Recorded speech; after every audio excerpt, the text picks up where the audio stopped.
13 is on your side. Well, today is a very special day for one branch of the military. Today is the 250th birthday for the Navy. Joining me today is retired Captain Paul Ryan to talk about his experience and how we can support the Navy. Paul Ryan, thank you so much for joining us today. Thanks for having me, Lauren. So first off, kind of walk us through what made you decide to get into the Navy? Pay for college. My father was a police officer and my mother was a homemaker.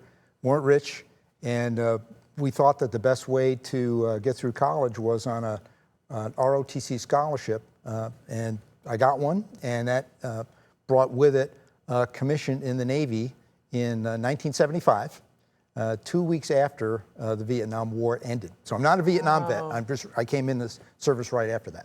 We'll talk about your experience being in it. I believe that you joined the same year of the 200th birthday of the Navy, correct? Yes, I was in a school in training on active duty when the 200th birthday took place.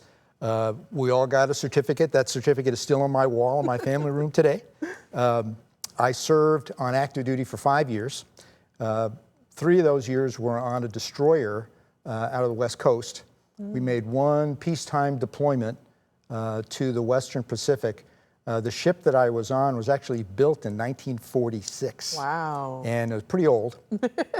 Rode a little rough in the rough weather, but one had to get used to that in order to function.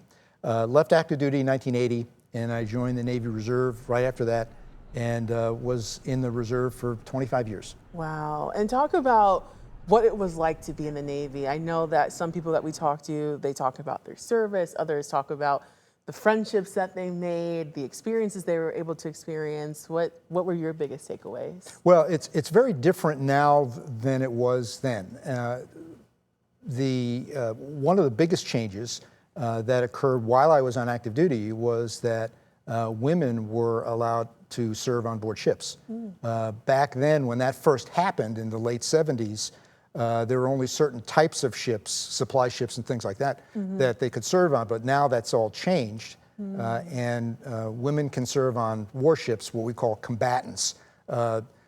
Females would be, and have been, now part of a crew of a destroyer for quite some time now.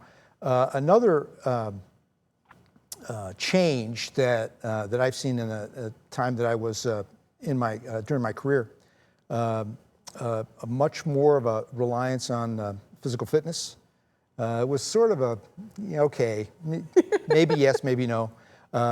And because all of the branches of the military, Navy included, enlist pretty young people right out of high school in many cases. They're away from home. What is it that they have to do in their spare time? And the Navy, and I think by extension, I think fair to say the other branches, didn't put as much emphasis on sort of structuring or offering choices for off-duty time that they do now. There's a big part of the organization that makes certain that sailors have productive, fun, healthy things to do when they're off duty. That's awesome. That's so great to hear. I think it can go without saying why the Navy is important, but from your perspective, especially in our communities, why is having not only the Navy, but the presence of Navy, the veterans, people, Navy families, just important in our community? Well, today with those who are in uniform, serving on active duty, that's less than 1% of the population. Wow. Significantly less than 1%. Yet, that 1% is responsible for 100% of our national security. And it would be, I think, helpful for people to remember things like that. There are quite a few Navy veterans in our community here. I know a lot of them. I meet with a lot of them. There are various veterans groups. In fact, there's an American Legion post in Grand Rapids that's devoted entirely to what's called the sea services, which are the Navy, the Marine Corps, and the Coast Guard.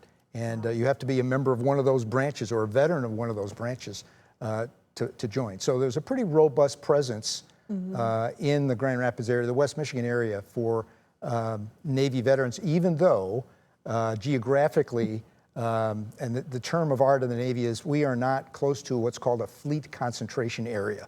That would be on both of the coasts. There's no active bases of any kind really in Michigan for any of the branches. And so it's important for other organizations to, shall we say, pick up the slack to support those veterans and their family members who are most in need. And you actually are part of an organization that does help out veterans. Kind of talk about that organization and how people in our community can also help as well. Yeah, I'm representing a group called Armed Forces Thanksgiving. Armed Forces Thanksgiving, or AFT, has been around for about 10 years. It started with a group of area business leaders that realized they didn't know anything about the military. And they wanted to find out, and they wanted to find ways to give back. And so every May, the month of May is Armed Forces Month. Every May, a big luncheon is held either at the JW or the Amway downtown here. We draw close to 1,000 people for that. Wow. It's a combination of business leaders, veterans, and high school juniors with their staff, their faculty and staff. The vets get in for free. The students and the faculty and staff get in without a cash outlay, but they are obligated to commit to do some veteran-oriented project back in high school, the following year, their senior year. We have had some phenomenal guest speakers, keynote speakers. We had an Air Force pilot, a colonel, female, fighter pilot, Wow. whose fighter plane got shot up pretty badly over Iraq. This goes back during the Iraq period. And she had to fly it 300 miles back to base in Kuwait. And when she landed after the debrief, she learned that only 3 other aircraft like hers had landed with that kind of damage, and only one of those other 3 survived. Oh my gosh. A pretty amazing story. Yeah. So Armed Forces Thanksgiving's primary mission is to educate the public. It's not a recruiting event, but to educate the public about what the military is and does, tell stories about military people. We're very deliberate about the seating arrangements. We want a mix of those business leaders, students, and veterans so they can have those kinds of more intimate conversations. It so happens that in the 10 years that AFT has been functioning, they've been able to raise a pretty good amount of money for another organization that then goes directly out to the community to assist veterans, military family members, service members. That organization is called the West Michigan Veterans Coalition. And they've been around actually since before AFT, but 10 years ago, these 2 groups had partnered up, and it's been a great partnership, very effective throughout West Michigan, not just in the Grand Rapids area, to assist veteran service members and families with a wide variety of needs. And you kind of just talked about how crucial it is for people to remain educated about what the Navy does, well, service members do on all branches, but specifically with your organization, why do you just think it's so important that organizations like yours exist in our community? Well, it's important to remember the service and sacrifice. There are a lot of things about the military that people don't understand. For example, you really can't say, I resign, I give you 2 weeks notice, without the potential for being committing a felony. I mean, there are certain rules and requirements that everybody in the military is subject to, not just the Navy, but all the branches, that the average citizen doesn't have to make. And having a better understanding of what that life is like, what those responsibilities are like, the notion that some pretty heavy responsibilities are thrust down on very young people. I mean, there are young 20-somethings that are on active duty that have responsibility for millions of dollars of equipment.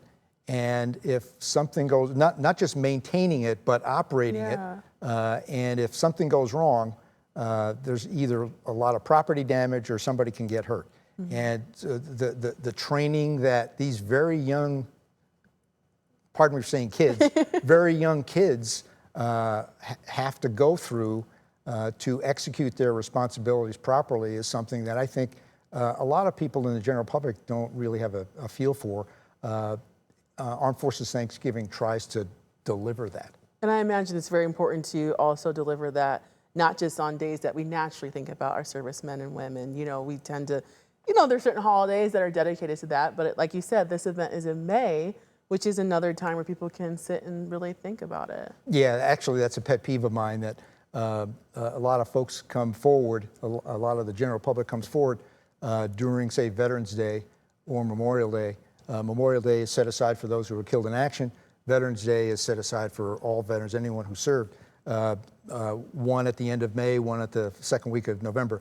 What about the rest of the year? These folks that are most in need need support all year round. Yeah. And so it's helpful for organizations like Armed Forces Thanksgiving and its partner, the West Michigan Veterans Coalition, to be in the community, not only to provide that assistance, but to remind the general public about what those needs are.